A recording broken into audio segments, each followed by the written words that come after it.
Welcome to another Chrysalis walkthrough. Chrysalis is the premier church child theme for Divi. This walkthrough is all about the Chrysalis homepage. Let's start with the first section, also called the Hero section.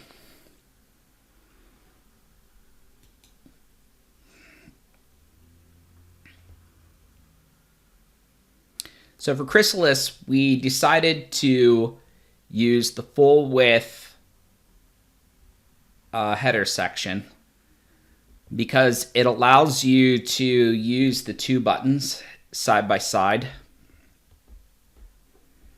So we have the New Here button and the Worship With Us button. You'll notice this kind of weird quirk with Divi where it doesn't show the accurate colors even though they're set right in the buttons. I would just ignore that. It always works on the front end. You could use a full width slider in this section if you wanted to. There are a number of different things that you could do. We figured your average church would probably just want to put their optimal, friendly image of inviting image of their congregation here and just set it. Also note this little feature down here. This little plus button, which overlays on top of this section, lets the user know that even though it's a full page section, that they can easily go down to the next section on the page. And just a quick note about how the backgrounds were done on this. There's actually a background on the section, which is kind of this archway effect. And there's a background on the module, which is where the butterfly and the colors are. You can probably get rid of one of those and just choose to put the background in your favorite location.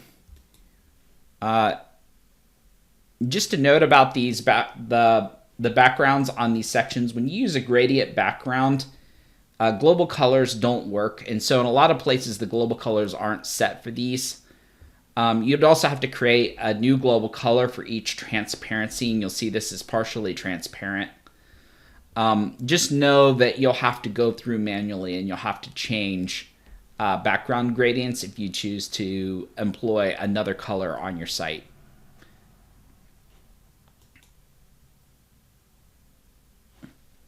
This Worship With Us button, again, I apologize, it's hard to see because of this Divi quirk.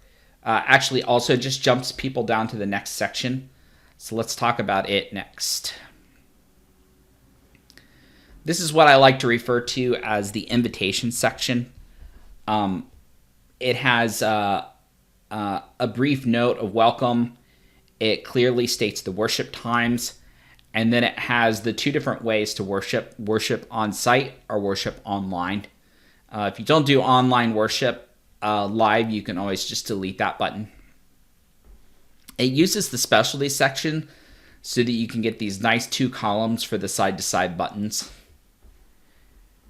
And then over here, we've chosen to embed the featured event, which ideally would be your next worship service. Again, this is very worship heavy since worship is the most visitor-focused thing that most churches do. And so we want to make sure that this is very geared towards getting them interested in worship. If your church does sermon series, you could actually put your sermon series artwork here and link that to the series page. That might also be a good alternative.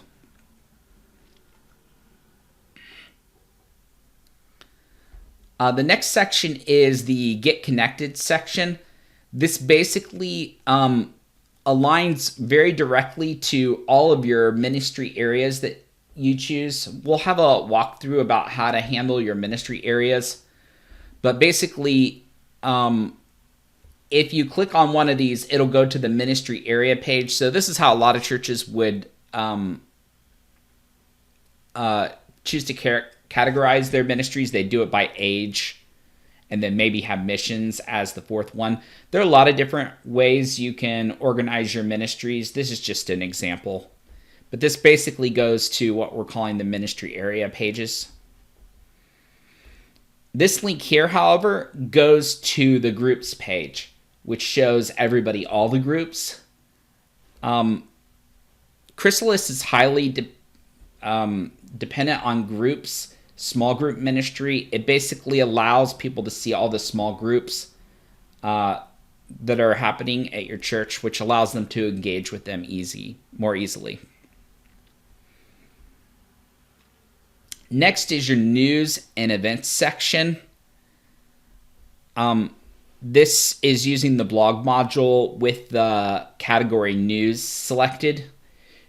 Events is different, however. This is using a third-party plugin called Ecs List Events. And there is a lot of custom styling to give this current look. And there's kind of this extra line worth of space too, in case your title's really long or in case your date and time is really long. If you don't have a featured image with these events, it'll just take up the entire width and it will still look good. Similarly for the news, if you don't have a featured image, it'll just show the text and it should still look good. Just a note about these buttons. These buttons are using the absolute position option in Divi to make sure that they stay nicely aligned at the bottom. But behind them, we've put a nice little spacer, just using the divider module to make sure that they don't overlap accidentally with the content above them. You'll see that strategy deployed in other places as well.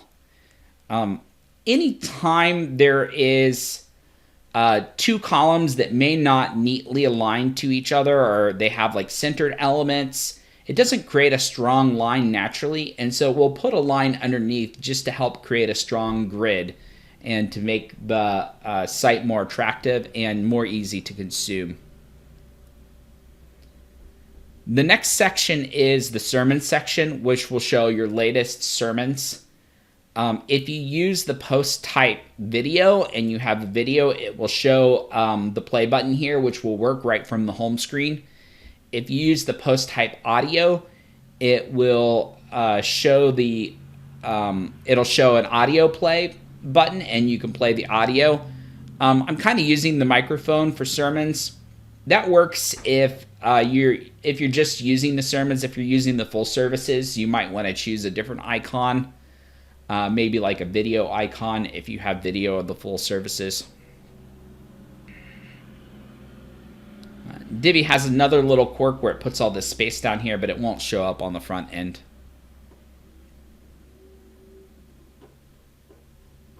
That's the home page. There are probably other sections you could add to this home page, but it's a pretty good length. It's very visitor friendly. I wouldn't worry too much about it. A couple other options that I'll note is if you choose not to go with the butterfly motif, you can have your own little translucent image that's maybe like the icon in your logo that you can stick behind all of these titles. I like it for centered titles because it really does draw focus to the center alignment, and it's just a nice little ornamentation. Finally, you can create a hidden section up here for notices like weather closure announcements and stuff like that. We didn't put that in the Chrysalis theme, but it's always nice to just have a hidden section that you can pull out when you need it, that sits up here at the top so that people can check out the latest status for your church.